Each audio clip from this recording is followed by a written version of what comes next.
Petrol pump ہے یہ کہتے ہیں کہ پیٹرول اور ڈیزل ہر 15 دن بعد اس کے ریٹ چینج ہوتے رہتے ہیں، تو بعض اوقات یہ جو کمپنیز ہوتی ہیں یہ پمپ مالکان کو یہ آفر کرتی ہیں کہ آپ ہمارے اس آج کے ریٹ پر آئل خرید لیں، پھر اگر 15 دن بعد کوئی کمی بیشی ہوئی، اگر زیادہ ریٹ بڑھ گئے تو آپ ہمیں تھوڑا زیادہ دے دیجئے گا، اور اگر ریٹ کم ہو گئے تو ہم دے دیں گے، یعنی ابھی آپ ہم سے یہ تیل خرید لیں۔ کیا ایسا کرنا شرعاً درست ہے؟ اور کہتے ہیں اس میں کمپنی کے یقیناً کچھ فوائد ہوں گے، تبھی وہ اس قسم کے آفر کر رہے ہیں۔ دیکھیں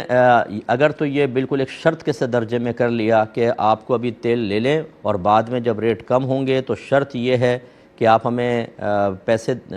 کمپنی دے گی، اور اگر ریٹ بڑھ گئے تو شرط یہ ہے کہ آپ ہمیں دیں گے، تو یہ بالکل غلط شرط ہے۔ ابھی سودا ہونا چاہیے، ایجاب و قبول تام ہونا چاہیے۔ اس طریقے سے آگے مشروط کرنا جس میں کسی ایک فریق کا فائدہ ہو اور عقد اس کا تقاضا بھی نہیں کر رہا ہو، تو یہ بالکل درست نہیں ہوتا، مشروط نہیں ہو سکتا۔ ہاں یہ ہو سکتا ہے کہ کمپنی کے آپ ہم سے لے لیں، پھر بعد میں اگر ریٹ بڑھ گئے